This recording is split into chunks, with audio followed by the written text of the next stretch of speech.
eu responderei a duas perguntas que me parecem fundamentais para a reflexão, para a análise, para o nosso posicionamento com relação à fé e à luta.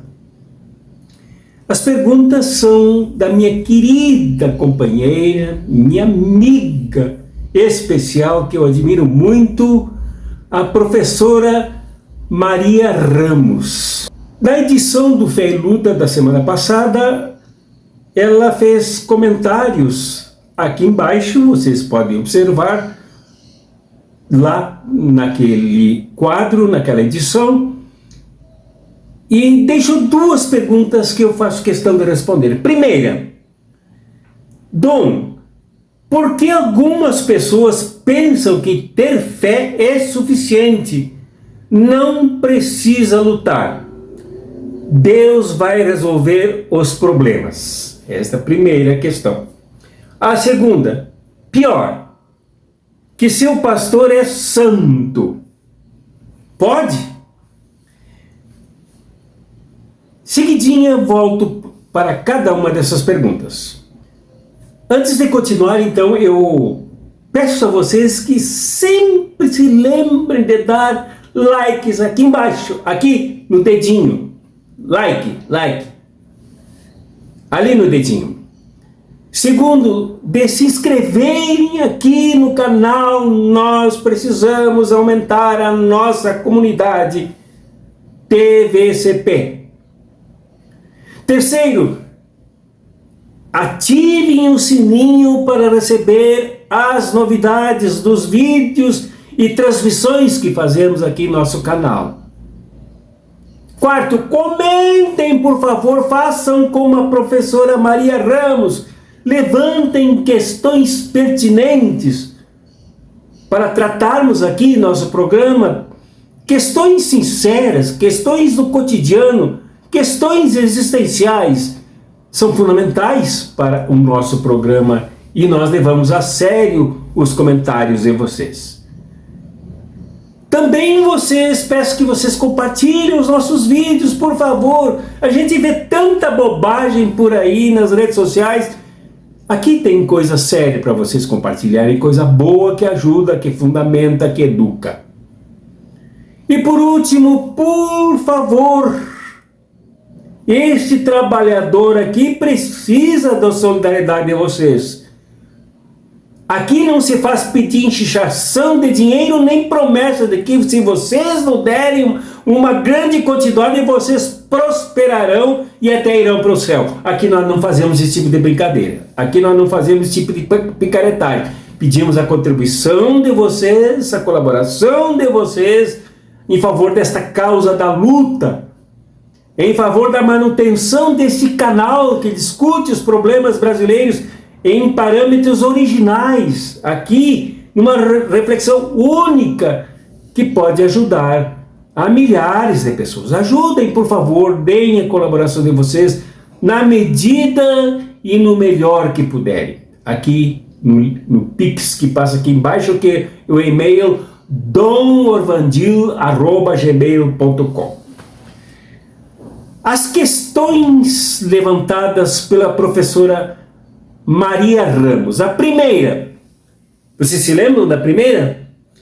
Dom, por que algumas pessoas pensam que ter fé é suficiente? Não precisa lutar. Deus vai resolver os problemas das pessoas, os problemas do mundo. Eu peço permissão para a professora Maria Ramos para trocar esta mensuração que ela faz aqui de algumas pessoas, para dizer quase todas as pessoas religiosas se posicionam desta forma assim, passiva, desta forma escapista, desta forma que pedinte no aguardo de que Deus tudo faça pela humanidade para resolver os problemas climáticos, os problemas econômicos, as nossas contas, o nosso emprego, a nossa saúde, as nossas brigas em casa, os nossos acidentes, que Deus nos proteja quando a gente viaja e tudo mais. E também me permito aqui a questão da fé. Ela pergunta por que algumas pessoas pensam que ter fé é suficiente. Olha, primeiro comentário, minha querida companheira, professora Maria Ramos, é de que há uma confusão entre fé e crendice. Entre fé como um projetar-se, como um jogar-se no meio da vida para enfrentar os problemas de forma coletiva, juntamente com os outros e com as outras pessoas da humanidade, e a espera absolutamente alienada do que Deus, na sua santa e poderosa intervenção, fará para resolver. Não, uma coisa como a primeira é fé. É a pessoa se jogar. Quem crê se joga na luta. Quem crê se une com os outros. Quem realmente tem fé luta para mudar esse modelo, causa de todos os problemas econômicos e sociais que nos afligem, que nos atingem, que nos levam a golpes constantes, golpes de Estado, golpes das nossas contas, golpes das nossas dívidas, através das nossas dívidas, golpes em tudo que nós sofremos cotidianamente. Fé, então, é percebermos em primeiro lugar as causas de tudo isso. E as causas de tudo isso gravitam a partir de um eixo único, o capitalismo, que é um modelo econômico, social, cultural, até uma forma de fazer ciência, de manipular as pessoas para que todas pensem do mesmo jeito, com um pensamento totalitário. É um modelo desumano, antinatural, um modelo cruel, que desagrega as pessoas, desune as pessoas, coloca as pessoas na concorrência e numa disputa fratricida de irmão matando irmão, em busca das suas soluções pessoais em quaisquer dessas áreas. Este modelo é que é a causa de tudo isso. Jogar para que Deus nos ajude individualmente dentro desse modelo é falta de fé. Porque a fé nos leva a primeiro a compreender as causas das coisas. A compreender as causas das coisas enquanto fonte das realizações de todas as injustiças. E as causas das coisas que nos remetem a enfrentar os problemas. Nesse sentido, eu diria então, minha querida professora Maria Ramos, que não é fé quem acha que é suficiente aguardar por Deus. Porque a fé nos leva a um fundamento, e o fundamento da fé, de acordo com a sua orientação e a minha orientação, é Jesus. E vejam onde que Jesus mandou esperar, aguardar, que tudo se resolvesse. Como, por exemplo, quando ele se deparou com a cegueira, com as pessoas em estado de coxez, pessoas em estado de aleijamento, as pessoas decepadas por causa das guerras, olhos furados por causa das guerras, as pessoas adoecidas por causa da falta de estrutura, de sustentação da saúde, como alimentação, etc. O que Jesus disse quando se deparou com as pessoas mais carentes? Disse: a tua fé te salvou. Levanta-te e anda. A fé é isso.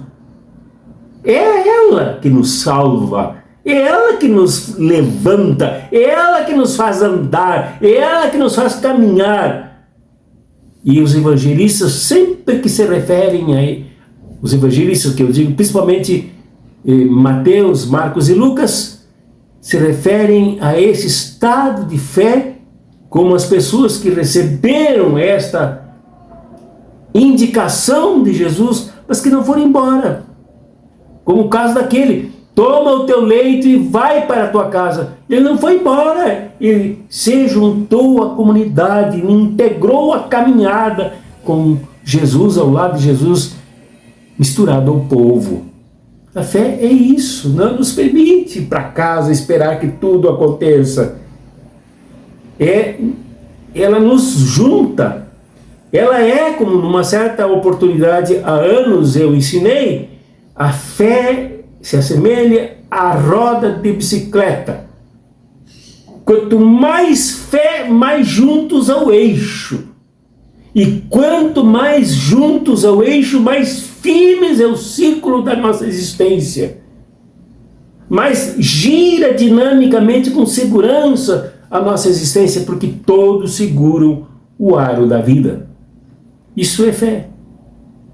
Então, as pessoas, quando esperam tudo que Deus resolva, elas não têm fé, elas têm crendice. E eu falo isso com todo respeito, inclusive tentando convencer essas pessoas de que a sua crendice as leva à perdição, as fragiliza, as enfraquece, as debilita em todos os sentidos da vida, inclusive quanto ao significado da luta, da vida, da coesão com a humanidade, com o próximo, com a sua categoria, com a sua classe de trabalhadores e trabalhadoras.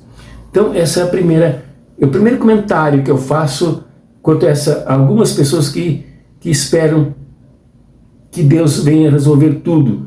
Deus vai resolver os problemas.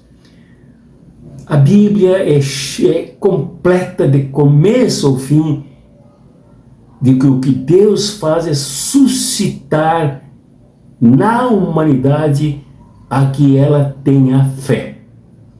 Para ela resolveu, como por exemplo a Abraão, aquela organização literária que Deus disse para ele: Abraão,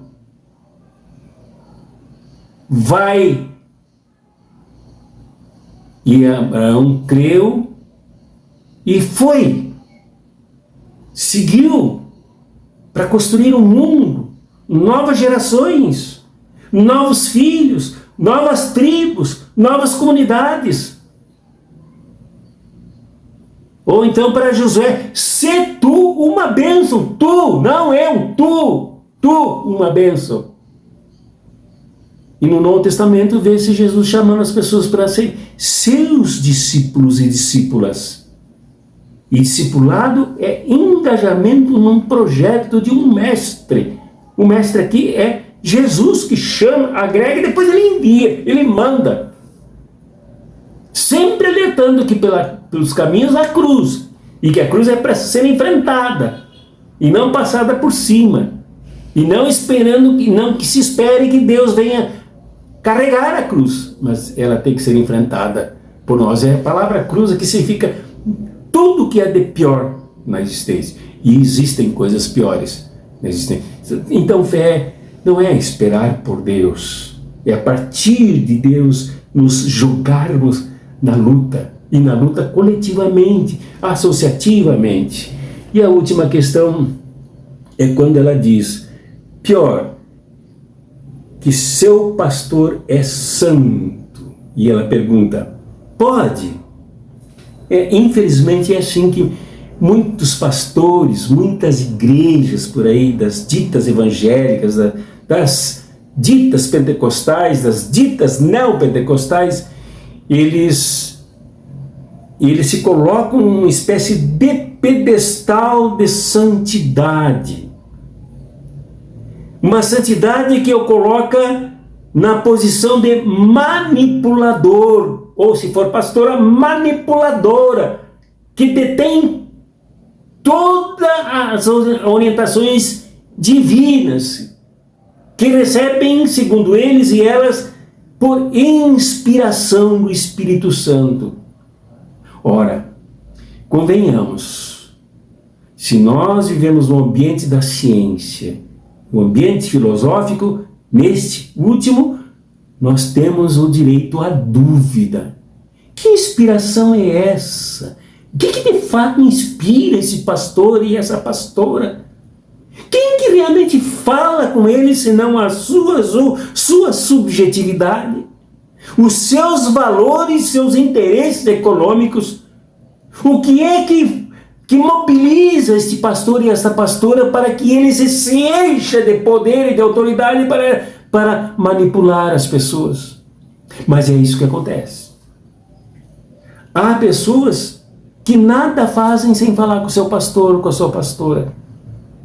Há pessoas que inclusive se retiram da luta social, a luta política, a luta por derrubar o capitalismo, substituí-lo de forma digna. Procuram o seu pastor para dizer, olha, me chamaram para isso, para aquilo. E não raro o pastor proíbe, chamando isso de coisa do demônio. Porque para o pastor tá bom assim, manipulando as pessoas, manipulando seus dízimos, até calculando quanto devem lhes dar daquilo que as pessoas ganham, e muitas vezes ganham muito mal sob o chicote da exploração dos patrões e das patroas. É isso que acontece. Santidade é uma coisa. Quanto mais santas as pessoas, mais elas amam. Quanto mais santas as pessoas, mais justas. Quanto mais santas as pessoas, mais lutam. Então isso não é santidade, senão abuso do imaginário que habita as mentes das pessoas manipuladas. Infelizmente, isto ocorre. E há inúmeros testemunhos, e não só desta ilustração aqui do card, que é capa deste nosso programa hoje, da figura da mão forte que manipula um ser, uma figura humana pequenininha, esmagada e dependurada por uns fios condutores de manipulação. Primeiro, eles fragilizam os tais crentes, que eles chamam de irmãozinho, de irmãzinha, de meus irmãos, meus amados, minhas amadas, e dilapidam a subjetividade, dilapidam a resistência, dilapidam as forças das pessoas para que elas afáveis dependam completamente das manipulações desses pastores e dessas pastoras. E creiam-me, por detrás das manipulações que cada pastor, cada pastora faz em relação à sua gente, há interesses nos quais eles se engancham, pelos quais eles e elas, pastores e pastoras, são manipulados. Basta a gente ver essas igrejas evangélicas que têm canal de televisão para ver como é clara a manipulação ali. Primeiro a gente precisa perguntar como é que podem igrejas terem canal de televisão e sustentar uma máquina poderosamente cara como é a televisão aberta. Ali já tem relação com patrocinadores, relação com doadores, relação de quem paga almoço e paga janta, falo figurativamente, e que ao pagar almoço e ao janta, nada sai de graça do que fazem ou das suas doações para os pastores e para as pastoras. Então eu me refiro aqui a pastores e a pastoras manipuladores e manipuladoras. E neste universo religioso que vem de milênios, poucas são as pessoas que na verdade não agem manipulando os outros, para retirar das pessoas as riquezas que elas, as manipuladoras, detêm em cima do sofrimento de tanta gente pobre que dá tudo o que tem e ainda o que não tem, se considerando endividada quando não pode dar o tal de dízimo, que nem bíblico é. Não é bíblico. É fácil de demonstrar isso com a própria Bíblia. Dízimo não é bíblico. O dízimo é corrupção, é roubo, é assalto, é manipulação.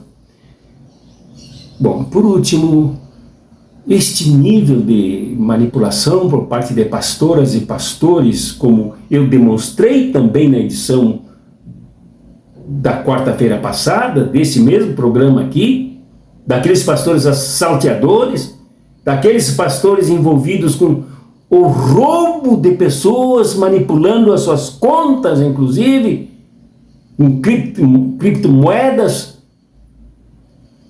10 pastores, um deles aqui de Goiás, pastores de igrejas pentecostais, que viajaram pelo Brasil inteiro vendendo esse sistema piramidal de amalhamento das pessoas nas suas redes.